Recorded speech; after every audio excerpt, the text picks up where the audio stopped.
So I'm just standing outside an intriguing little door here, tucked away right in the centre of Exeter, and I'm about to find out something that is really on trend here in Exeter now, and that is gin. This whole bar is dedicated to gin. It's just opened in the town, right off Gandy Street, in the cutest bit of town, and here's Lindsay, who's running it. So Lindsay, why gin? Why not whiskey? Why not vodka? Because we love gin. It's an excellent spirit. It's really up and coming. It's boomed in the last couple of years. We have a gin bar at home, and everyone who's visited our house has said, why don't you do this for real? So you have a gin bar in your house? Yeah. Okay, and this is like this is just a little bit bigger an version. Extension of it. How long have you been open for? We opened on the 5th of July, so we're just coming up to 4 months. How's it going? Brilliant. Really overwhelmed by Exeter's interest in gin. Yeah. It's phenomenal. It's fantastic. Yeah. And how excited are you now that there is an Exeter gin, that you're able to stock gin that's made here in Exeter too? Couldn't be better. People seem to love the idea of drinking a local gin. Yeah. And we're really lucky in the southwest that we've got so many, but to have one that's actually Exeter based and from Exeter and celebrating Exeter's history is just, you couldn't ask for anything better. Perfect, wonderful. Well, congratulations, and the bar looks absolutely beautiful. Let's go on and find out what you've got and what's going on in here.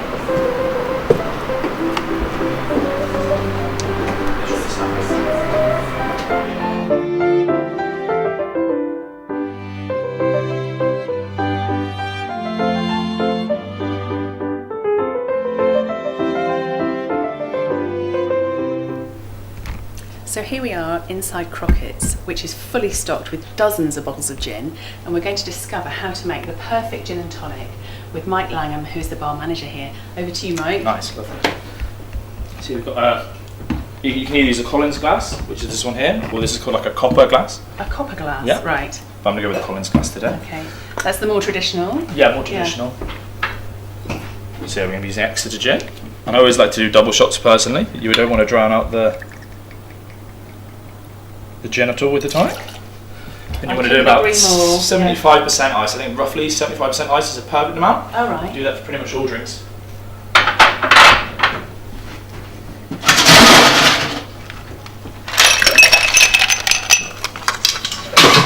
Lovely. And give us a nice slice of orange. Why are you picking orange, not lemon then? So orange just brings out a lot more of the flavour. It's slightly sweeter. Mm-hmm. It's less of that strong kind of tangy citrusness. So just for obviously for Exeter gin, it just works perfectly with that. We give a nice little straw. And for Exeter gin, we also like to use the normal, this is the Indian premium fever tree. Does the tonic matter? Should you just it does a lot, yeah. Think about it, if 3/4 of the drink is tonic, it's really important for it to be a good tonic. So we mostly use fever tree here, so then you top it up.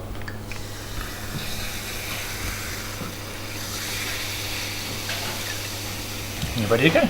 Fantastic. Should I stir it? I'd say give it a good stir. And obviously throughout when you drink it, the orange is going to start to kind of add more and more flavour to the gin. Yeah. So that sounds great. And what do you know about the Exeter gin? Does it taste good? Do you like it? Yeah, it's got slight, obviously very citrusy, with slight herbaceous notes as well, with tarragon and basil in there as well. Yeah. Really good, really popular at the moment. How's that? That's fabulous. That's really, really, really nice. Thank you very much. That's Wow, it's strong. There's definitely a double head.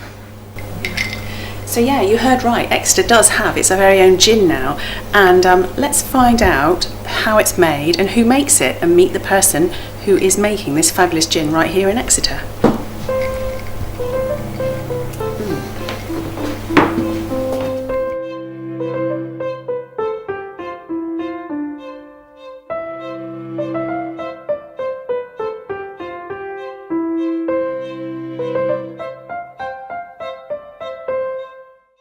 Lucky me, Becky Gin Hands, I'm here with Karen Skerratt, who makes gin. And Karen, you make gin right here in Exeter. It's all about Devon for you with the gin, isn't it? Absolutely. We're just on the outskirts of Exeter, but we're hoping shortly to be inside of Exeter, you know, right in the centre, because we'd like to obviously push the Exeter city as an amazing city to live in and drink gin. And Exeter has inspired this gin, hasn't it? This is called Exeter Gin. Now, which one is it? Is this one with the orange, is it? It is, yes. Oh, totally. See what you think. And it'd be rude for me not to. Cheers. Cheers. Oh, that's amazing. Are you proud of that? I can't tell you. It's lovely. When you're making these things, there's no exact science to it, and when you actually get to that finished product, and it's just the best feeling ever. But more so than that is when other people are drinking it that don't know you and not trying to be kind to you as your friends and family do, and they're going, oh, this is awesome, then you know that you've not just got the bottle right, you've got what's inside it right, because the two are instrumental in having a good product. And so what is in it? What is making it Exeter Gin? What's the flavours in here that I'm getting? The main flavour that you're getting in there is orange, and what we do with the orange is, rather than go for a citrusy orange, we've sliced and baked the orange for 2 to 3 hours on a low heat, then we air dry it for approximately a week. Then what happens then, it goes into the pot with all of the other things like your tarragon, marigold, things that the Romans would have had access to in their day, and we steep it overnight, and then we start the distillation process off the following morning, and what is overwhelmingly is more of an orange marmalade rather than a citrus orange. That's what I'm getting. It's got a real deep flavour to it. It's quite good for Christmas. It's quite a wintry, cozy. Well, it's got cinnamon in it as well, and you know, you use your orris fruit and your regular things that go into gin, your regular botanicals. Juniper. It's massively important that you get a good quality, because one of our big mistakes was, you know, we broke the golden rule: if it's too good to be true, then. And we bought cheap juniper. Oh goodness me! I mean, we literally tipped so much spirit away, and it was an expensive mistake. So now we buy our juniper from a British company who deal in a lot of organic products, mainly British, but this comes from Macedonia, and it's what all the really high-end gin makers use, and the taste is so much better by using a good quality juniper, even at an extra cost. And when did you launch the gin? It's quite a new thing, isn't it? Well, we were about 5 months late, and it was down to bottle design and you know, getting it all sampled and everything else. We eventually launched in the 12th of August, but we were hoping to launch in April, so it was a little bit of a delay. Because I didn't want to compromise, because I just felt that if we don't do something that sits on the shelf and looks a little bit different, then we're just going to get lost in all the other fantastic gins that's out there, because there's a huge amount of competition. Oh, I know, gin is the in thing. But you were talking about the Romans, so tell me about, so how did the Romans were in Exeter, right? Absolutely. We decide to go down that route because I run a number of businesses and promote Exeter regularly through those businesses, and through those it led me to working in Bath in 2014, and I still go there backwards and forwards, but I had to do some intensive work for 18 months there, which meant me moving into Bath, and I was able to take our Granny Garbutt's Gin Palace there as well, and we were just watching people and tourists and coming in and absolutely loving the heritage of Bath and the Roman baths and everything that happened years ago, and I just thought we desperately need that in Exeter, because we've got this amazing... The Romans were here too, and we don't mention it We've got a great big Roman wall, and we've got buried Roman baths in the cathedral, and there's just a lot going on in Exeter, and I don't think we shout loud enough about it, and I'd like to do my bit for Exeter. So the bottle's so beautiful, so all Roman soldiers marching around the outside, which is just a lovely design, and horses, it's just gorgeous. Yeah, what we did, we looked and did a mood board, and looked to get the shape of the bottle in line with some of their pot jugs that they would have had wine in, really, because that was their main tipple, not the old gin. Not then anyway, it came a bit later. But we just wanted to replicate as much as we could, and this was the delay in the bottle, because trying to get it screen printed or labels on it was quite difficult, and I thought, oh, we've got 3D printing and that's going to be the easy bit. Oh my God, was I wrong. It was most definitely the hardest bit. Yourselves? No, we label this bottle, but this one goes off in its it's actually screen printed because the labels, we couldn't get it without having bubbles, air bubbles in it, and watermarks. There's been a lot of real practical trial and error. And very expensive one, Yeah, you can make some mistakes, but it's worth persisting, isn't it? And you're actually making the gin at your home, aren't you? Unfortunately, yes. I mean, I'm not sure. It's fortunate in some ways yeah. because we can have a drink and then Yeah. just toddle off to bed, you know. But we were partnering up originally with a brewery, and then he started his new family off, and it all became too much and had to pull from this. So literally overnight, we had to pull out our garden room that sits underneath our double garage, and I was like, oh my God, what's happening? And so now that's a there was gin lawnmowers distillery. getting thrown Yeah. out the door, you name it, and it was all painted. The floor was resurfaced. We were having purification water equipment put in, and there was a lot of work that had to go into it, as well as getting our house now HMRC registered. Yeah. And but we're so looking forward to getting our premises in the centre of Exeter, and having our garden room back and putting the lawnmower and having a normal life And not again. having a still bubbling away down there. No, when my husband going in there and going, I'm really cold, and And just it's a family business. So it's yourself, your husband Mick, and your daughter's in the business as well, is she? absolutely, yeah. My husband's still got a full-time job, so for him it's not a part-time because he's doing a lot of hours making it, but he's the head distiller. Yeah. My daughter Lindsay, she does all the marketing, advertising, and she's done a phenomenal job with our other businesses where she's got us on live television, BBC One, That's and great, main newspapers. That's fantastic. So that's not the only gin, you also make this one. So tell me about this one. This is a different sort of gin. Should we have a try? Yeah, absolutely. Chin so chin chin. Oh, that's lovely. Now that's a totally different flavour altogether. That is very, very nice. That's a gentler, sort of more floral. Is there flowering? It is. Am I getting this right? Yeah, What's no, in it then? what we've got here, this was led from the Granny Garbutt's Gin Palace. Yeah. So Granny Garbutt, who's that? She's my gran, Right. and she was a really naughty gran, so this gin is for all the naughty grannies out there. I was going to 'cause say that. So there's a picture of her on the back of the bottle. she and, was really yeah. good at getting trolleyed and stumbling home with a bit of help from other people in the village. My granny loved gin. And because it was a village, everyone talked, and so she was frowned upon on a regular basis. But we thought she was the best fun ever.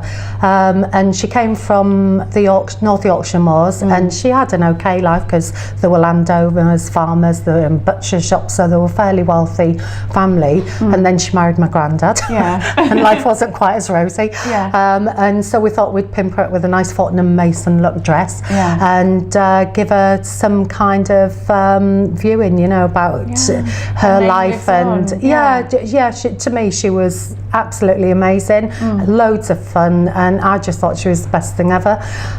So what we did, we thought about where we live and what her roots were. So we looked at the moorland roots from the North Yorkshire moors.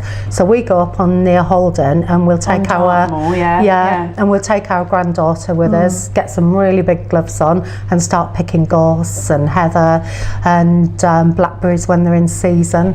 And then we'll use a moorland honey, which is a wildflower honey, and it's organic. So the flavours that you're getting in there is, you know, the florally moorland tones it's a with lovely, it. lovely gin, and we've got it here with a little bit of pink grapefruit, which is great, isn't it? Yeah, it has got grapefruit in it, so we use things like hibiscus, and we've put marigold in there and vanilla and things. And we've sort of worked with peppers as well, so it's not too overpowering on the floral sense, because for me I had to have something that I enjoyed to be able to pass it on to other people, or else if you don't enjoy this yourself, you're not going to be able to sell it. So has it been a bit of a learning curve? Did it all go completely plain sailing from the start, or how was it making gin from scratch? If only. You know, they say in business, if it was that easy, everyone would do it.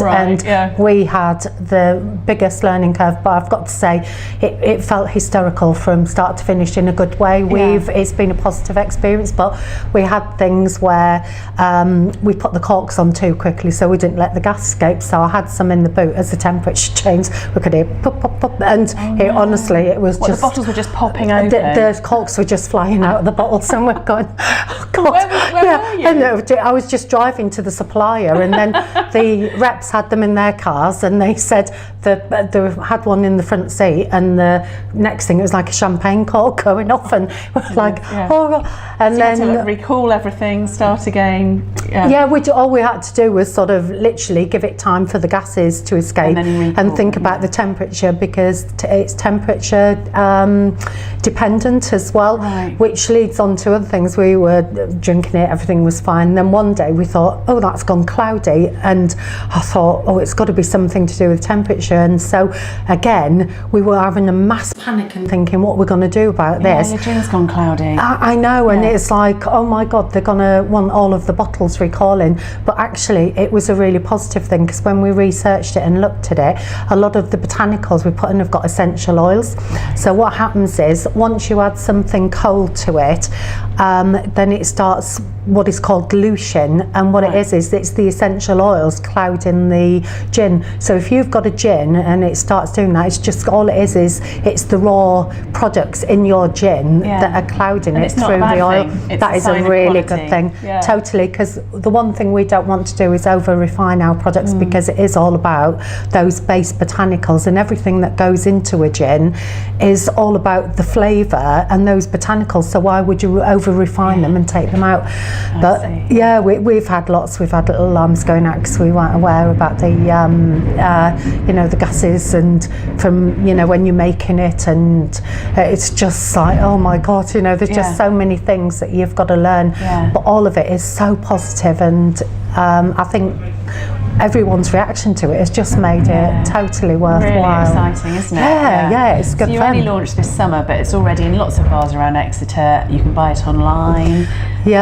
So everyone should go out and try the Exeter Well, gin. we've got Crocketts bar, we've got on the waterfront, we've got Darts Farm that are selling it by the bottle, Chandos Deli, and then there's a Cornish company called Drink Finder that are doing really well online. And so Drink Finder is where to go if you want to buy it online. And we made them, they approached us and they sent us some honey, and we've made a Cornish batch for them with a Cornish honey. So that's nice. If anybody wants any Cornish or some regional Granny Garbutt's, then we can sort of make up to around 50 bottles of that. So it just gives us another inroad. And talking of selling it, how's it going? Really well. We just cannot believe, sort of in the 3 months that we've been doing it, we're just blown over.